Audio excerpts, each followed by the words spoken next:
سلام دوستان، من حسین موذن هستم. الان میخوام با آقای پال تروه تماس بگیرم. طبیعتا این گفتگو به زبان انگلیسی خواهد بود. Hi Paul. Hi. Hey, Mohammed, how are you? Thank you, fine. How are you? Great. The video looks a little lagged. Yeah, but do you hear me okay? I can hear you perfectly. Okay, so we're on stage. I'm gonna start our talk. So we know that life doesn't get easier or more forgiving. So we become stronger and more resilient.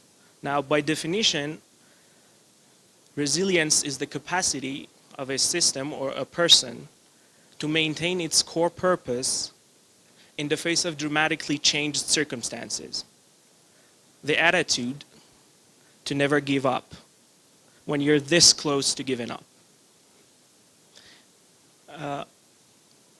I'm both humbled and honored to be the host of Mr.Paul Trowe. He actually has more experience than I age. He has more than 30 years of experience in the game industry, and he's very much afraid of heights, right, Paul? I was. Okay. Of course, I'm joking. He's also a skydiver, and he also coaches. He teaches skydiving to other people. And truth be told, I'm the one afraid of heights. I'm the one who's afraid of heights. So Paul has been working with a lot of different companies, a lot of big companies. He started at 12 at Sierra Online, then Atari. I'm not going to go into detail because Paul will do that, but he has also worked in Activision, and he co-founded the Replay Games, the company that actually remade the game, a hit game, which was crowdfunded on Kickstarter by the name of Leisure Suit Larry Reloaded. It was a remake of the game. So, Paul, please tell us about the past and your toughest time, because our main topic here is resilience. So, throughout over the 30 plus years I've been making video games, there's been what I call peaks and valleys. Times of great success and then times of turmoil and trying. So, what gets me through the trying times are the successes that I've had in the past. So, what helps me is I make a list of all the things that I've accomplished in my career, and I look at that list when I'm either depressed or things aren't going so well, or I feel like I'm coming to the end of my rope. I can look at that list and say, look, I've accomplished all these things in my life. I can accomplish this next problem that I'm currently facing. So that helps a lot.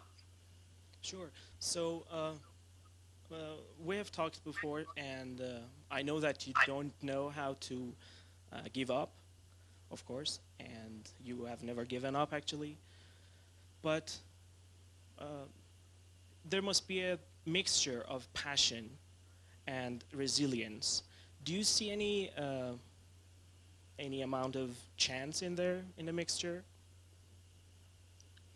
Amount of chance? I don't think I would use the word chance. Of course. I would use the word resilience, because it's really my passion to make video games. I've been wanting to do this since I was very little, and I've continued to want to do that. So the resilience, the wanting to make more games has kept me going the entire time.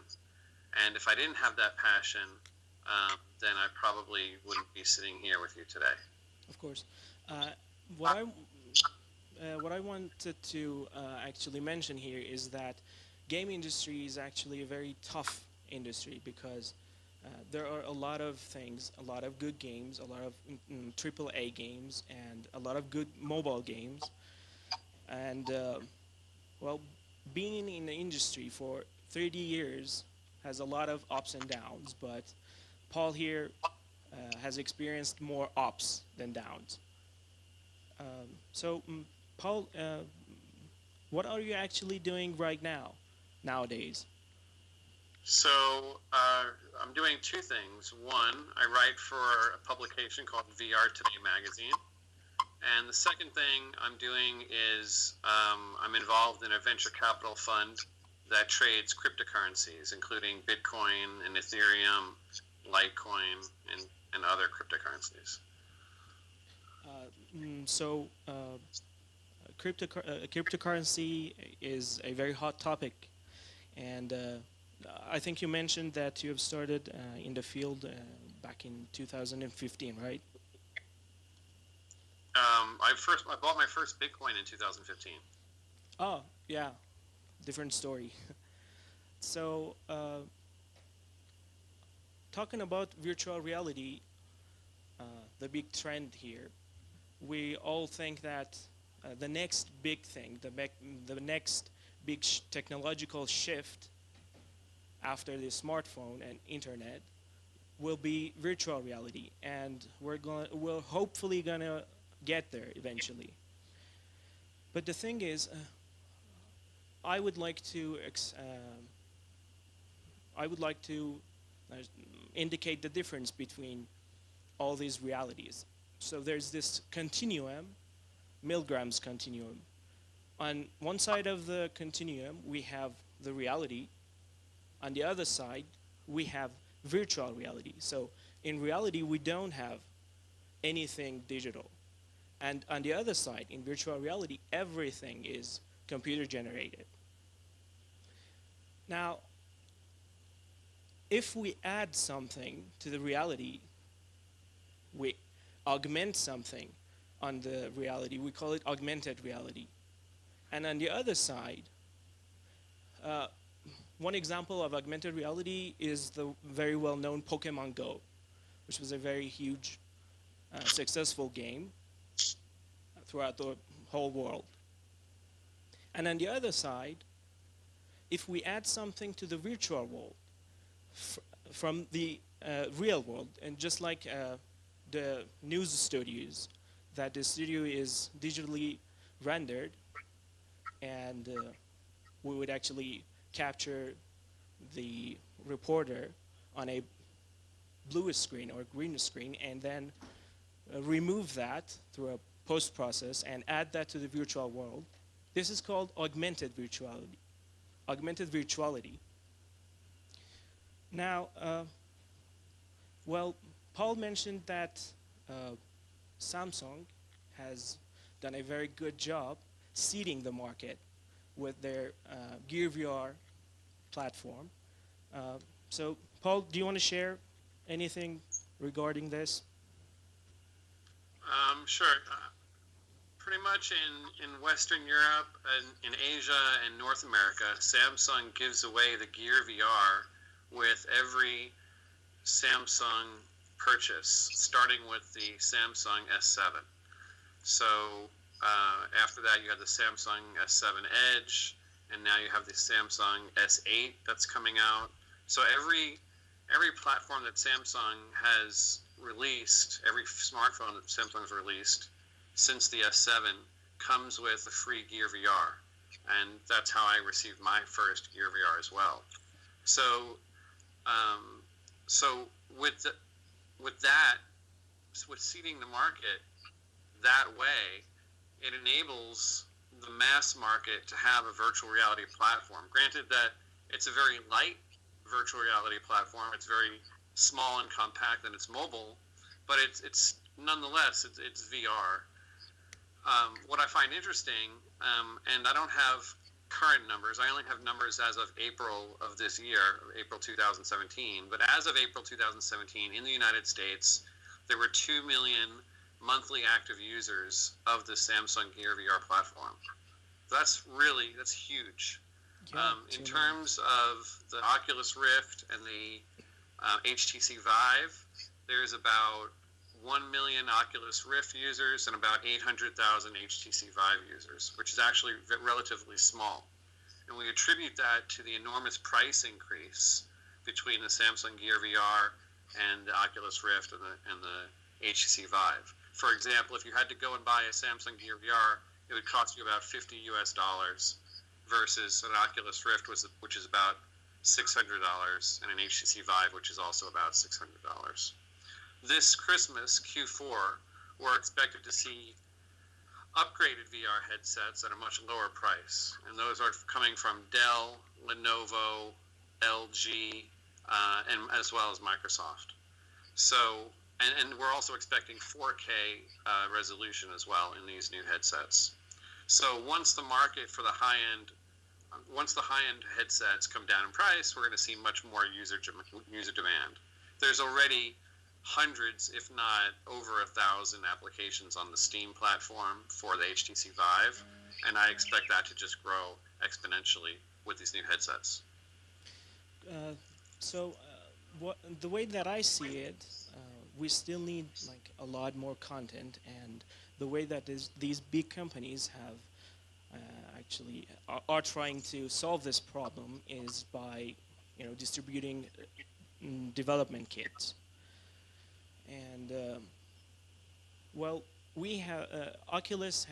With Oculus, we had 2 development kits before the consumer version or consumer edition. Which one is the correct one? Consumer edition or consumer version? It's the same thing. Yeah. So we had 2 development kits beforehand, and the Oculus store and Samsung store are just shaping up. But what I want to mention here is that even though you can watch 360 videos with these headsets, it's not virtual reality technically. But the consumer might not really care about that. So, Paul, what would you tell your 20 years old, if you could talk to yourself back in time, what would you tell yourself, your 20 years old self? That's an interesting question. Let me think about that for a second. What would I tell myself at 20 years old? I would have to say, don't stress about everything so much. It's going to be okay.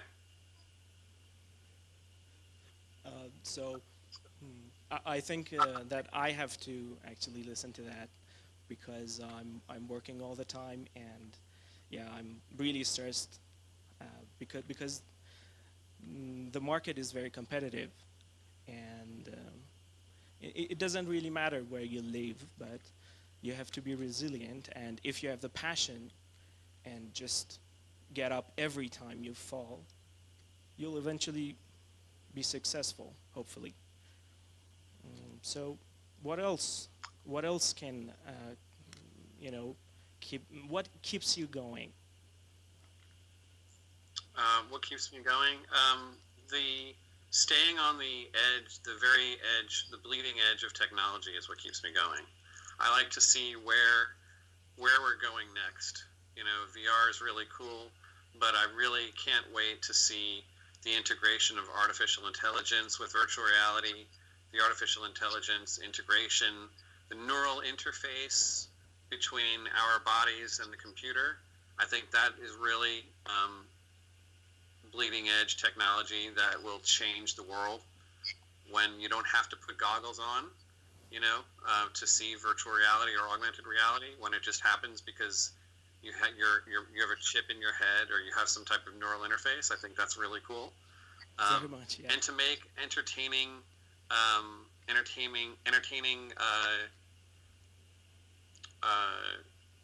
applications for those new platforms, because people always want to be entertained. Always. They always want some form of entertainment, regardless of what they're using. 20 years ago, nobody would have ever imagined that people would be playing games on their cell phones. Never did they ever imagine that. And look what we have now with iPhone X, which is basically $1,000 computer in your pocket, being able to play console quality video games. I just think that's really cool. I have to agree, actually. The thing is that if anybody has ever tried a HoloLens, you might know that you can actually see the world because it consists of a see-through lens. And well, I have seen videos of this game called Fragment. The game actually uses the HoloLens technology to scan your environment, your room, and it places virtual characters right into the environment.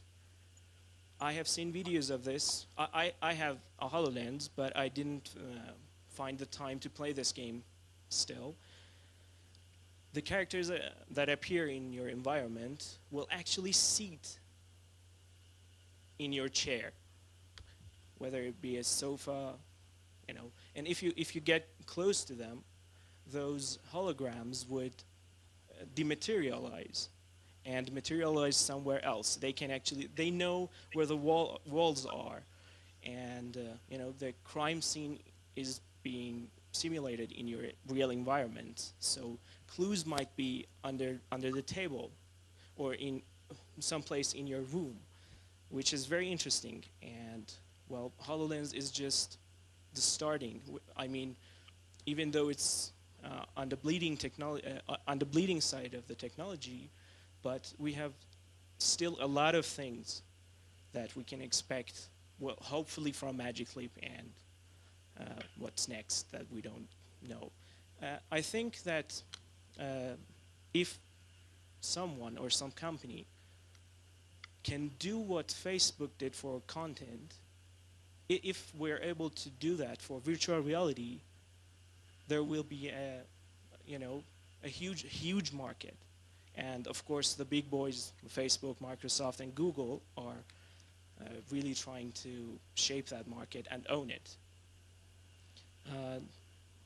Do you think that we need to be concerned about, antitrust issues, or no? The market will be shaped. I think the thing we need to really worry about, actually, more than antitrust issues, is anti-privacy, because what we're finding out now is that there's certain technologies that people are putting in virtual reality headsets where they can track your eye movement and where your eye is looking on the screen. So most people in the West, when they sign into a website or something, they'll either sign in with Google or Facebook.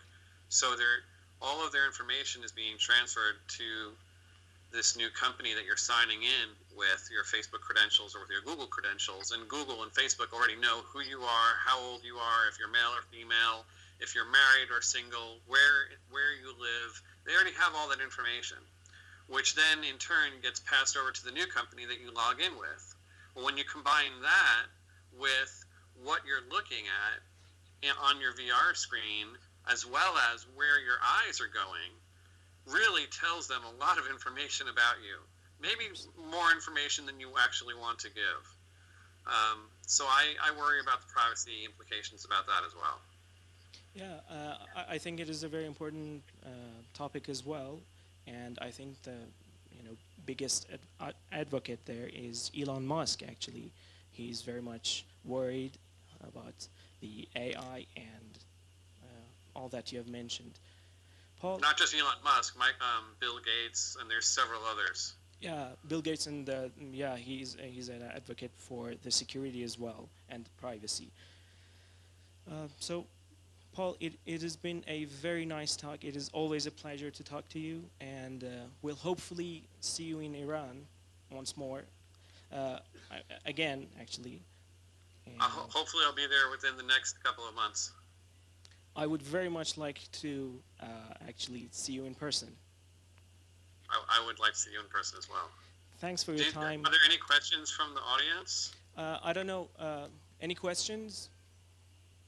Did you want to, ask Paul Trowe regarding VR or the history of, gaming, fundraising? He's very experienced. I mean, he knows a lot about crowdfunding. Yeah. الان در مورد یه چیزی گفتن که وقتی اون هولنز رو استفاده میکنید جایی که چشای شما نگاه میکنه و اون ردیابی میکنن شما به چی نگاه میکنی، کجا هستی، چجوری هستی، آیا روشی برای مقابله با این چیزا وجود داره یا که اطلاعات دروغین بدیم تو مثلا تو گوگل، تو فیسبوک، تو جای دیگه؟ So one of the audiences asked that these tracking technologies like the technologies that you would use to track the eye movements of the user, is there any protection against revealing that much information? Can we do something about it, or it just has to be a protocol? You have an option of not using the headset. Yeah, that's it. So until actually we find something that we are sure that these data are safe or not shared with, or even we might be able to share them anonymously. I'm not sure. There might be some type of government regulation that comes up. I don't know. Some type of privacy law that the governments create, but I haven't seen anything. The other scary thing is also that all that technology is backwards compatible. So it's now possible to work with the HTC Vive and the Oculus Rift, including the Samsung Gear VR. So that technology already exists, and it's coming very, very, very soon. Yeah, in addition to ad technology as well, they're putting ads in VR applications, not just games, but also 360-degree movies. So, like, you'll be looking at a 360-degree movie or a game, and there'll be a billboard that has an ad on it. And the way they charge that company for the ad is if it actually came into your field of view. So that if the ad comes in front of your eyes, then they charge that person for the ad. So the next step on top of that is tracking your eye movements, and if your eyes actually look at the billboard, then they get charged for the ad. So you can see how the advertising technology is really accelerating that whole ecosystem. Of course.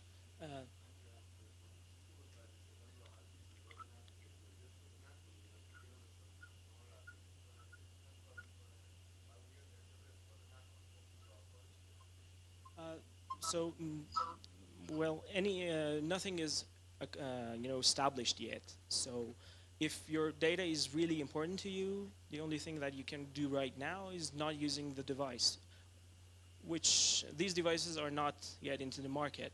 We might see some protocols or I don't know, privacy or any terms of use, that kind of things.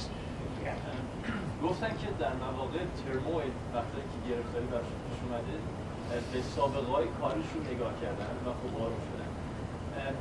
میتونن یک مثالی از مواقع تروء داشتن و اینکه چجوری حالا با کریتیویتی یا یه فکری از این تروء در اومدن یه مثالی بزنن که هم حالا رزیلینس توش باشه هم بشنن. So one of our audience would like to know how would you get out, of a difficult time, or they want an example for those experiences, those tough times that you needed, to tell yourself that everything is going to be all right, or something like that. Okay. A really good example was Sierra Online. I had worked at Sierra Online since I was 12 years old. I worked for them through junior high school, and college, and then I worked for them after college. And I had worked for Sierra for 2 years after college, and I had worked with these people for a very long time. I considered most of them family, and I created a system for them to automatically localize their video games into French, German, Italian, Spanish, Japanese, Brazilian Portuguese, and traditional Chinese and simplified Chinese. Previous to that, they were only localizing their games in French and German, and they were doing so about 1 year to 2 years after the English version would come out. So since I was an international relations major, I made this business proposal to Sierra to localize all their games into these languages when they released the English language version. And I put together a business plan for them. This was while I was asked to localize Phantasmagoria Italian. I think it was 1995 or 1996. And we wound up implementing those systems, those procedures, and it raised Sierra Online's international revenue from 10% of overall revenue to 60% of overall revenue. So think about that. So all their revenue from all their games, 90% of it was from the USA, and 10% of it was from international. And after a year and a half of making these simultaneous localizations, they were receiving a 60% international revenue and 40% domestic revenue. That doesn't mean that domestic revenue went down. It just means that international revenue went up 50%, which is huge, huge. So I had asked for a significant raise because I had calculated in the millions of dollars how much I had made this company that I had worked for at the time over 10 years. Over 10 years. At the time I was making, I think it was $22,000 a year, and they said, well, it was by the way, there's a side note, there was a new general manager of the studio who I didn't know, who took over, and he didn't know my history with the company. So he said, well, we pay people less to come work at Sierra. We don't pay people more to stay.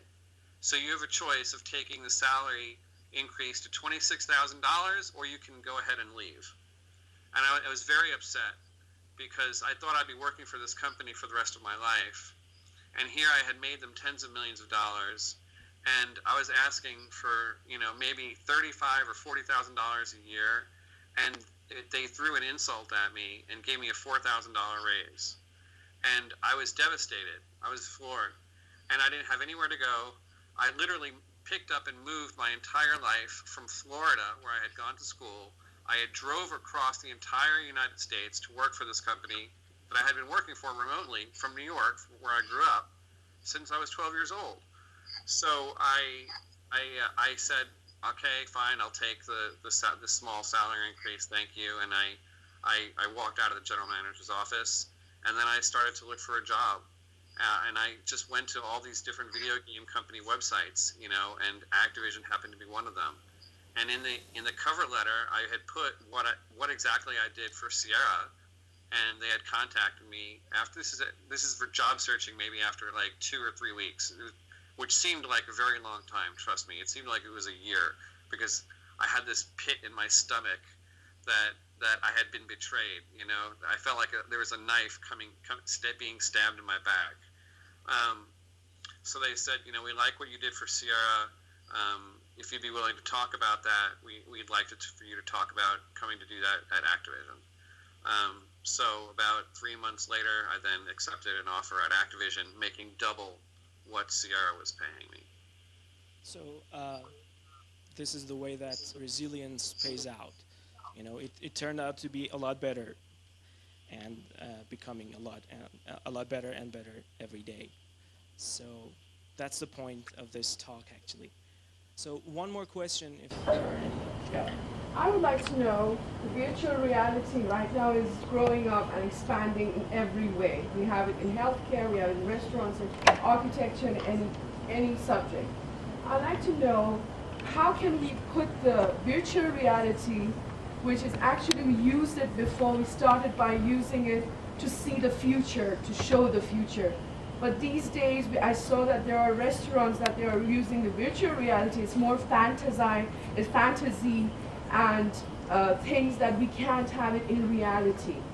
I have the feeling that the senseware is dying because we are more in the fantasy world than the reality, and there are now lives are going to grow in small rooms and small spaces with green walls that the virtual reality can be shown in these rooms. So my question is, how can we improve the balance between the virtual reality and the reality so the nature can be saved? Of course. So the question is, how can we make a balance between virtual reality and real life? I think it is a very big concern. So what do you think, Paul? I'm not sure I understand the question. How do you make a balance between VR and real life? Yeah. Well, the concern is that all these social networks are causing, humans to be to feel lonely, and the loneliness is actually growing every day. So the concern is that, I think the book Ready Player One might answer a few of those questions, and the movie will, really I think I know what she's talking about, because when I put my VR headset on, I'm pretty much blocking out the rest of the world, including my family members, right? So it's very much the same thing here in the United States. Anywhere you go, whether you go out to restaurants or stores, everybody's on their phone. Everybody has their head down and they're looking at their phone and they're typing. That's everywhere you go, and it's so frustrating to me because you're with other people. Like, stop looking at your phone and stop talking to people that aren't there and talk to the people that you're actually with. This Facebook, the social network, was supposed to bring people together. It was not supposed to make people more isolated. Exactly. So I think you're right. I think it's going to be a big problem because you're not going to be able to have 2 or 3 or 4 VR headsets in your living room, at least not in the next 10 years. You're going to have one. And that person is going to be extremely isolated from everybody else. And that's how it currently is at my house as well. I'll be playing a game, for example, my favorite game right now is a game by Ubisoft called Werewolves Within. And I'll be playing that game for maybe 4 or 5 hours at a time. And for 4 or 5 hours at a time, I'm isolated by myself with the headset on, talking to, 8 or 10 people, whoever's playing in the game, but at the same time, I'm isolated from my family. So I think it's a big problem, actually. I think it's only going to make the problem that we have now, where we're all looking at our screens, worse, because you can't just put your hand over somebody's screen and say, hey, look at me and talk to me, because they have a helmet on. So I think it's going to exacerbate, or it's going to make the problem worse. I think it's a big deal. So I think that in the end, we have to make the balance and decide that, okay, we're going to create a culture where we understand social network and virtual reality, and we have a real life. And, it's up to us at the end. So, Paul, thank you very much. Please say something to Paul. Say thank you, Paul. Did you hear that? Is there any way to turn the computer around so I can see everybody? Yeah, I'll try to do that. Okay.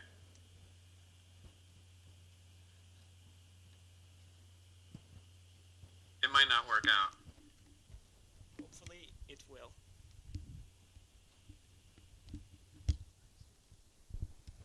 Holy cow, we have a lot of people over there.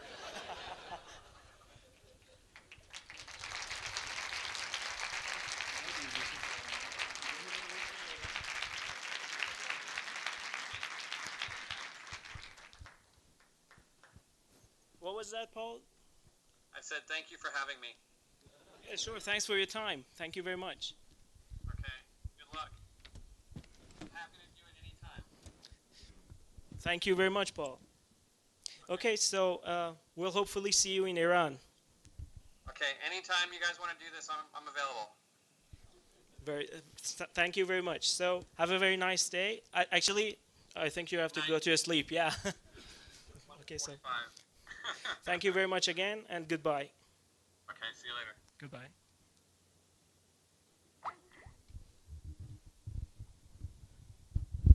خب خیلی ممنون از همگی. متشکرم.